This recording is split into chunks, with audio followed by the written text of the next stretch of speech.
Good morning. My name is Father Jim Clarke. I'm the Director of New Evangelization for the Archdiocese of Los Angeles, as well as Senior Lecturer at Loyola Marymount University and Associate Spiritual Director at the Cardinal Manning House of Prayer for Priests. It's my pleasure to be with you, to offer you a few thoughts in this digital retreat. I've entitled this first talk, Anxiety Looks Around, Faith Looks Up. There's a delightful story about Sister Bridget Haas. She talks about being deathly afraid of flying, but she had to be returning from a conference in Philadelphia back to her home in California. And she was sitting next to a Protestant clergyman, and the two of them struck up a conversation, talked about their great faith in the Lord and how much they love God and the great privilege of being ministers of the good news. But as the pilot announced that they needed to get ready to prepare for landing, she could feel her stomach tighten, and all the old anxieties about flying came up.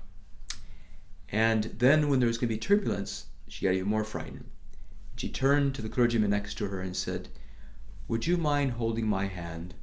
I have a deathly afraid of flying and certainly of landing."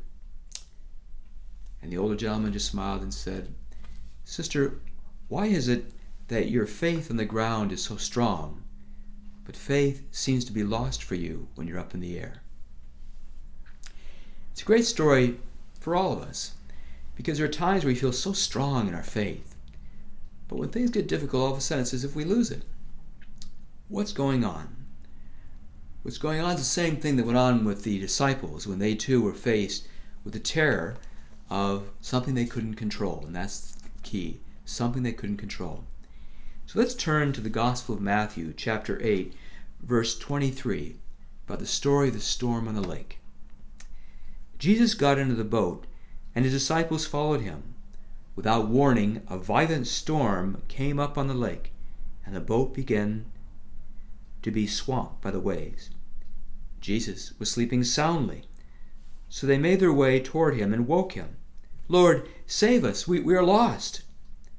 He said to them, "Where is your courage? How little faith you have." Then he stood up and took the winds and the sea to task. Complete calm ensued. The men were dumbfounded. "What sort of man is this," they said, "that even the winds and the sea obey him?" The Gospel of the Lord. This story has a lot of deep wisdom for all of us, especially in these difficult, challenging times where so many of us struggle with anxiety and fear. It's an opportunity for us to really recognize and to name for us what it is we're actually struggling with. You see, emotions, very simply, are energy in motion. They are ways of reading reality. Not the only ways, but they are important ways of reading reality. I like to compare the emotions as being like a FedEx delivery truck. That an emotion is delivered to us, the back doors open up, and we are offered the opportunity to receive a particular emotion. Then we're invited to open it up, because embedded in the emotion is a single phrase, or thought, if you will, that's waiting to be opened so that we can then choose to respond to it or not. As you know, emotions come and go. They are both private passions and also at the same time social realities. But here's the danger, and that is when we over-identify with our emotions. We begin to think that I am my feelings, and these feelings are true, absolutely true. But as the Talmud teaches, we don't see things as they are, we see things as we are. Depending upon our context, our life experience, our belief system, have a great effect upon how we read reality, the emotions that we have in certain situations. So I'd like to introduce you something that I learned years ago, and that is there are three aspects to emotions, and there's a lovely little mnemonic device. It's called AIM, A-I-M. First off, when we have an emotion, there's an arousal. There's a physiological response or activity. So it's a good question to ask yourself is what happens in your body when you're angry, for example? Where do you feel it? Is it in your neck? Is it in your gut? Is it in your face? Is it in your chest? Same with every other emotion. So, what happens in your body when you feel anxious, when you feel afraid or terrified. Typically, you have an emotional response in the same place every time you have that response, emotion. Secondly, interpretation. Interpretation, when we've had a feeling response, an arousal, we interpret it in one way or another. In regards to fear, there's something we need to be afraid of. What is it? And to notice the interpretation is going to change depending upon your perspective. But here's the danger, is that fear is one of those master emotions that is contagious. So we are going to be deeply affected by those around us. So for example, in your family, if all of you are afraid, it heightens and it deepens and it clearly colors the strength of the emotion you're having. The other thing that's important to remember with the interpretation is many of our leaders use this emotion sometimes against us. And as you know, fear is a base emotion, meaning it comes from the very base of our brain that we share with other creatures. And so to live in fear is to live in contradiction against faith. It's the opposite of faith. The third aspect is M, movement. Movement. This is what happens in our behavior. How do you respond when you have a certain emotion?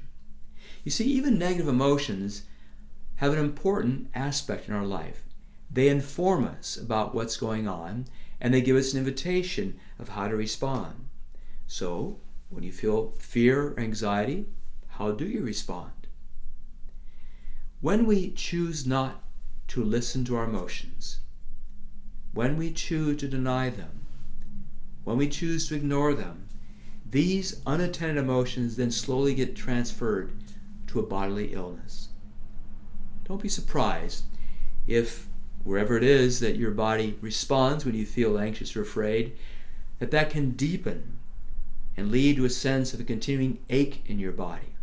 Again, it's just trying to wake you up in a way that you can respond, hopefully in a healthy way. So how can we befriend these emotions? Let's go back to the example of the scripture.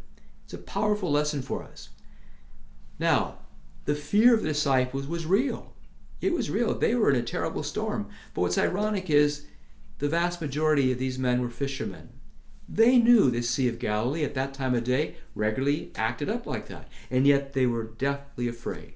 That shouldn't surprise us. Often we're afraid of the most ordinary circumstances because, again, of a certain situation. But remember, Jesus was asleep. Here's a carpenter, and he's asleep.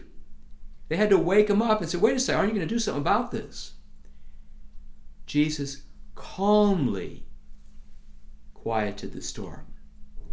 That is a powerful lesson. You see, we see outside of us what's inside of us. It's a reflection. So that's why we can say, for example, that beauty is in the eyes of the beholder, but so is ugliness. I can see the storms out there and recognize them because of the stormy life inside of me. I can name and clearly see chaos out there because it's in me as well. But when I live with a calm spirit, as Jesus did, it's much easier to be able to calm the situation down. Think of your family dynamics. If you are constantly at war with yourself, it's no wonder you're at war with the members of your family. This time, when we're cloistered so close, shouldn't surprise us that a lot of issues come up. Unresolved feelings and thoughts, past struggles. Perhaps Jesus is inviting us to calm the storm down and to recognize that we are to live in peace. So here are some techniques that can help you so that you too can live by faith and not be strangled by worry or strangled by fear and anxiety.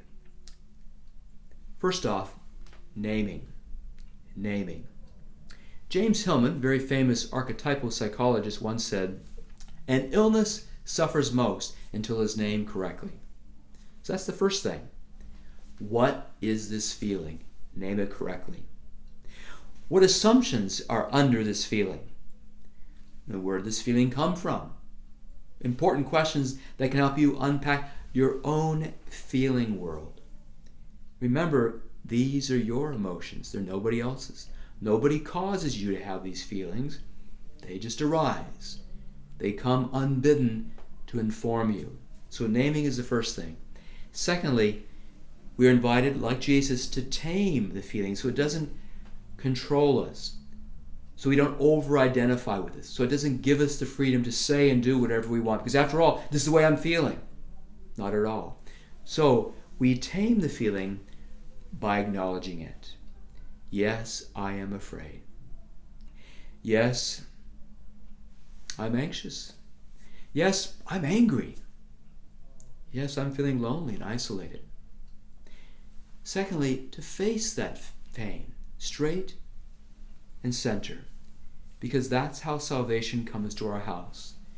Jesus didn't make fun of the disciples. He teased them, but he didn't make fun of them. He didn't deny the storm was happening. He faced it and confronted it directly. Most mental illness happens when we refuse to face reality, when we refuse to look at legitimate suffering. The third aspect of this part is to receive the message, and to recognize that Christianity teaches us we are not to remain in our pain. That's not what Jesus wants of us. We are to do what he did in the face of the storm, and that is that we are meant to name the suffering and then to do something with it that can be liberating, that can be healing. The word we use is salvific, not just for ourselves, but for others. So the first two steps, naming and then taming. The third step is claiming. For a lot of people, this is the hardest one. What this very simply means, take responsibility for your feeling. Take responsibility that perhaps in these dark and difficult times, some people are calling them a time of endarkenment, that this is bringing out a lot of negativity in you. It's not your wife, it's not your husband, it's not your kids, it's not your parents, it's you. I am feeling sad. I'm feeling neglected. I'm feeling isolated. I'm feeling misunderstood. Practicing claiming them is so liberating. And I admit it. Sometimes it's humiliating and humbling, but it is for our own good in growing in graciousness and generosity of spirit. And the last one is to aim the response. This is choosing to respond in a helpful and healing way to the environment. It is about doing something positive. So for example, we look at Mary and how she models for us the same thing her son did as well. And that is, it's like a filtering system. We take in what reality presents to us, for example, the situation of fear and anxiety. We hold it, we ponder it, and then we filter it out in such a way we give back a blessing, forgiveness, healing, kind words, generosity to another over and over and over again. This is a lot easier said than done, because we live in a society where we're kind of taught by many of our cultural, secular leaders and members of the church as well, is that if you say something mean to me, or if you ignore me, whatever, I give back what you've given me, because after all, I'm standing up for myself. That's not what Jesus did. True strength is when we respond with a courage in a way that betters the environment, that helps other people. So this is a constant work. It's not just for the here and now. It is for the here and ever after as well. It is a time of preparation. So here's a lovely saying that I came across. Anxiety is like a rocking chair. It gives you something to do, but doesn't help you get very far. So when you're feeling anxious, typically it means you're looking around rather than looking up. When you're feeling afraid, very often it means you're giving in to a particular perception and forgetting there's other ways of looking at this. There's a great story told about an old Irishman who was once asked about his experience of faith. And he said he remembered when he was a little boy and he was out on the property, and his parents owned a lot of property as farmers, and a storm came, and it was a horrific storm, something like he'd never seen before. It was lightning and thunder and the water was coming down in buckets. And he was out in the middle of nowhere, and so he ran as fast as he could to an old tool shed way off in the distance. And by the time he got there, he was absolutely soaked. But he opened the door, and he sat down. His heart was beating, and he just sat there in the utter darkness, feeling so terrified, and hearing the sound of the rain as if it's going to destroy this small little shed. And after he'd been there only a short while, all of a sudden the door flew open and this big giant of a man walks in and says, "Wow, sure looks like he's trying to get us scared." And the boy started shivering, thinking, oh my God, not just a storm, but now this big giant of a man. And as the man came closer to him, he sat down, and the boy said he couldn't help himself. He started to cry. He was just that much afraid. And then this big, strong giant of a man just kind of slugged him in the shoulder and said, "Hey boy, scaring ain't that bad." Now the boy told that story 75 years later. He said that was a story of faith for him. That sounds strange, but you think about it, it is. It's what we'd call an incarnational sense. This man, yes, he was a big man, but this man could say those words because he had faced many, many storms like this before. Not just the storms of the weather, the storms of his own life.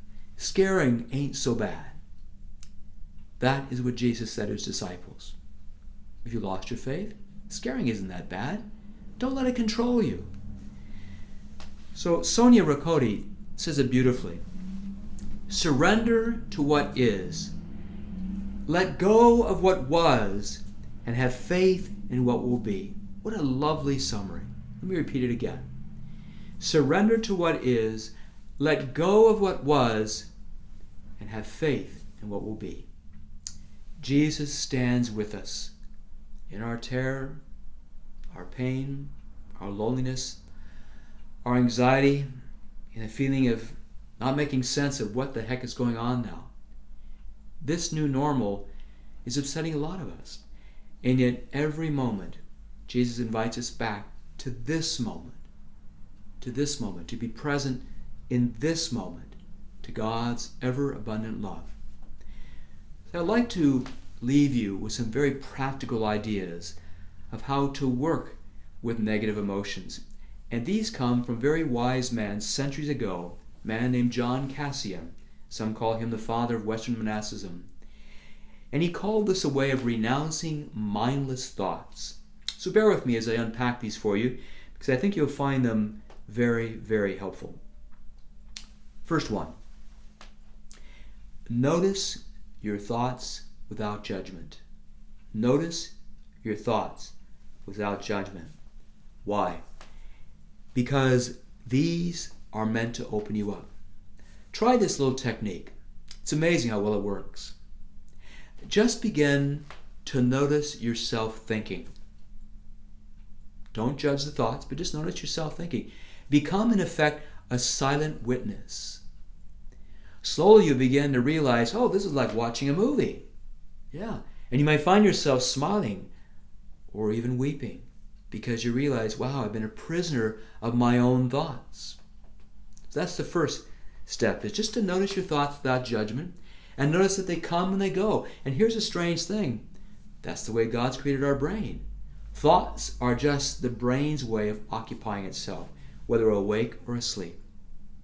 Do not give yourself completely over to your thoughts. Secondly, turn these thoughts over to God. Turn these thoughts over to God. This is so important because otherwise you're going to spend your time entertaining them, for good or for ill.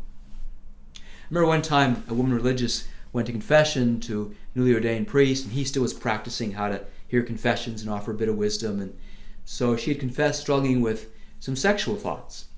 And so he thought, okay, what's a good question to ask her? And he said, "Sister, are you entertaining these thoughts?" And she started laughing and said, "Oh, no, Father, they're entertaining me."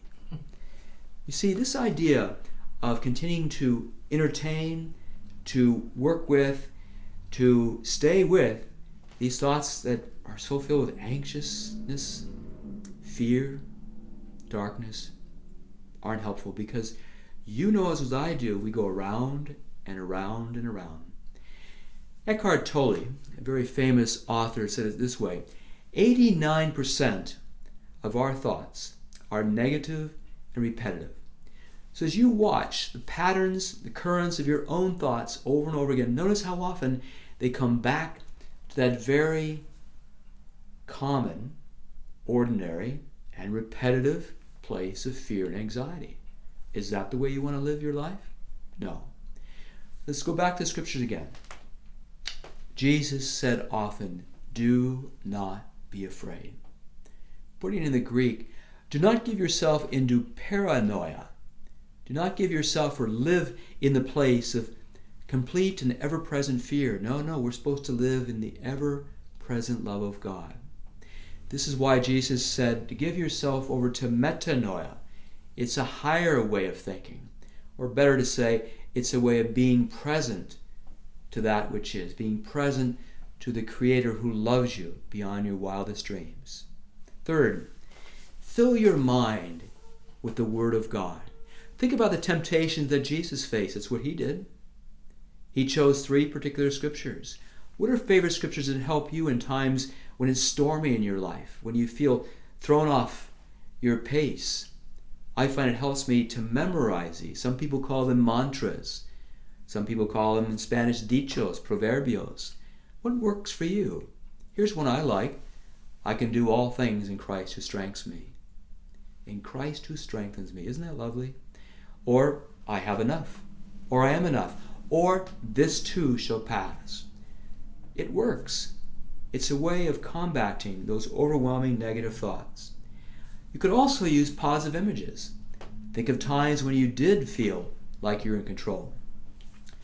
The reason anxiety is always with us is because we have such a yearning to be in control, to make things work according to my plan, my way of doing things.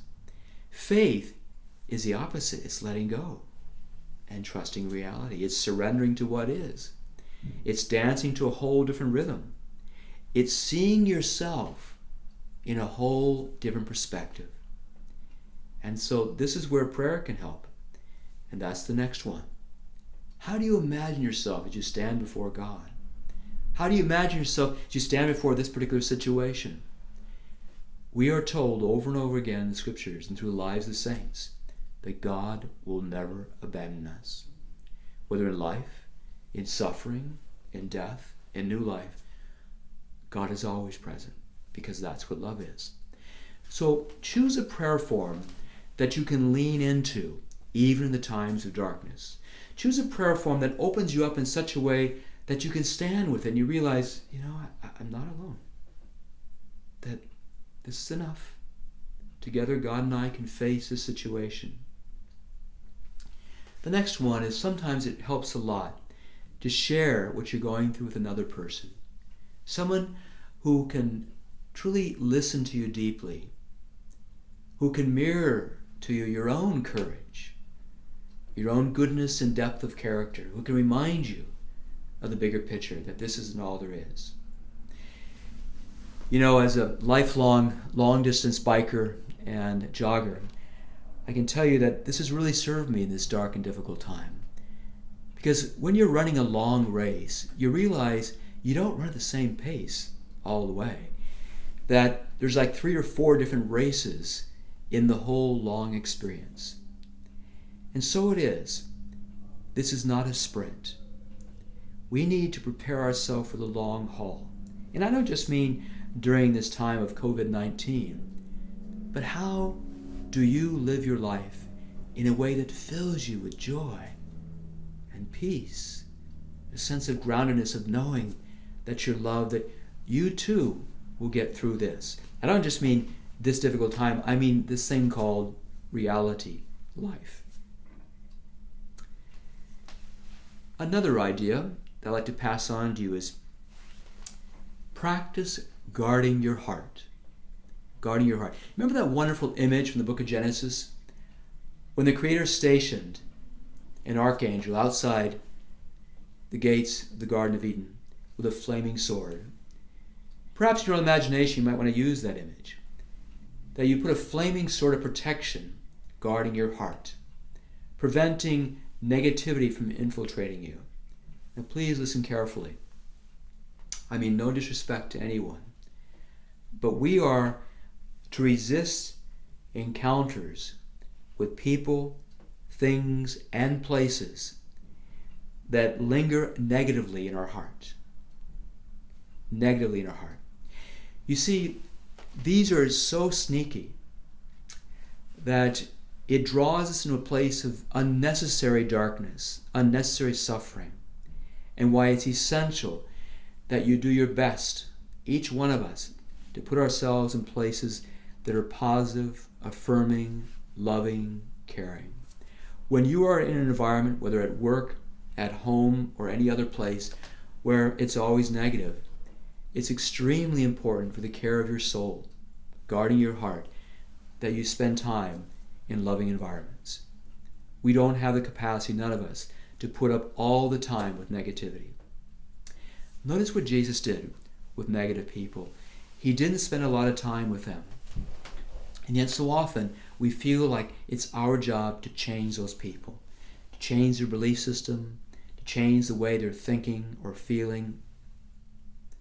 Our job is to love, to be present. Our job is not to change them. That's God's job. That's why we get so frustrated.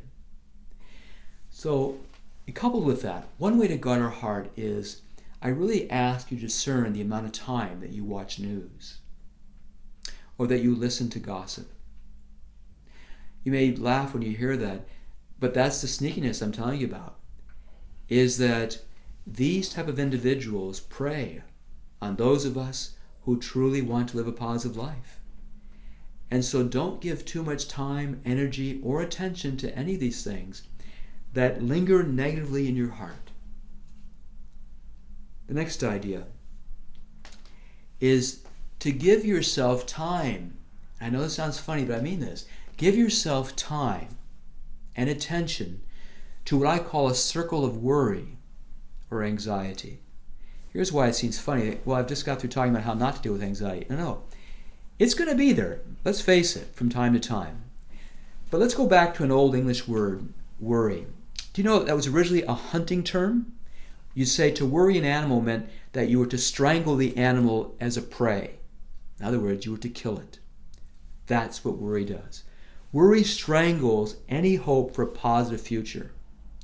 But it's important for us from time to time. I'd recommend like once, twice a day, set aside 5 or 10 minutes, and yes, that will be your time to worry, to be anxious. Give yourself permission, but don't stay there longer.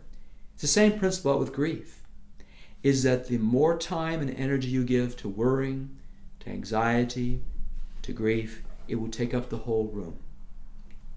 The last idea, perhaps the most difficult, is to live in the present moment, because that's where the kingdom of God is. That's where God dwells. But to live in the present moment means that you truly allow your senses, your thoughts, your feelings, your body to be here. Now let me give you an example. Perhaps as you're listening to me, you're already thinking about, oh, I wish so-and-so were listening to this, and you're thinking, oh, I got to do this and do that. That's my point. You're not here in the present moment. The present moment is what liberates us. Let me leave you the final story. The story that Eckhart Tolle tells about one of his patients.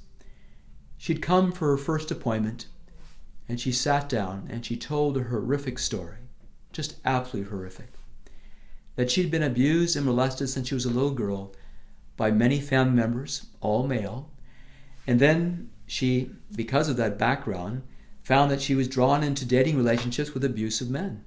She ended up marrying, I think it was 3 different times, abusive all the way. She was an absolute emotional wreck. Through her whole story, she was crying. Through her tears, she said, Mr. Tolle, can you help me? He said, yes, I can, but you're going to have to trust me. I invite you to close your eyes. She said, I can't. Well, he said, let me tell you what. I'm going to go sit over here so you can just hear my voice, and I'm not going to be too close to you. She says, you don't understand. I've never been able to close my eyes, even especially in the dark, because that's when all this happened. He said, I can help you only if you trust me. I know this is probably going to be terrifying for you, but I promise you, you can do this. Okay. So he sat across the room and he began to guide her to this exercise of prayer. He said, please close your eyes. And she did. but she was so terrified her eyes were rapidly moving, eyelids. But he stayed with her and he very gently said, I just want you to focus on this moment. Focus on your breathing, in and out, back and forth, because this moment is all you have. If any moments bring you back to your past, come right back to this moment, to this breath. And he could tell that she was slowly calming down because her body began to just relax. 30 seconds, a minute, minute and a half. 2.5 minutes into the exercise, through closed eyes, she said, what is this I'm feeling? He said, describe it. I don't know. Something in my stomach. It feels like maybe butterflies. She tried her best to describe it. She says, well, some people call that joy. Some people call it peace. She smiled and said, I've never experienced this. And she remained quiet for another 3 to 4 minutes. Then she slowly opened her eyes. Mr. Tolle said it was like she was a different woman. And she slowly said, I've never experienced that. He said, I want you to remember something. You did that. I didn't. You have within you that place of calmness. You're right. You've had a terrible life up to this time. People have abused you in horrific ways. But that's past. You don't live there anymore. And when you go back to those memories over and over again, you are going back to a hellish existence. That's not where you're asked to live. You're asked to live in the beingness of this moment. And when you do, you'll live with peace. And she smiled and thanked him profusely. My friends, that's how we live with anxiety. We live with anxiety with a faith that looks up and knows that God is with us in the calmness of this moment. Because God is love. Now, I'd like to invite you, next couple of hours or two, is to practice one of two techniques. One is just notice your thoughts. Don't judge them, but practice that great wisdom of John Cassian. Just notice them over and over again and keep letting them go. Don't hold on to them. Pretend they're like the wind or the breeze. Just let it go. Okay? The third aspect is practice being present to the moment as you go throughout your day. It sounds easy, but man, after 30 seconds you can be distracted into something else. So you can focus on your breathing, focus on an image, focus on a particular thought, whatever it may be, but allow your senses to come alive. You might notice the sounds around you, or the smells, or the sights, or how things feel when you touch them. But I invite you to practice those two things, and I'll see you at the next talk. God bless you.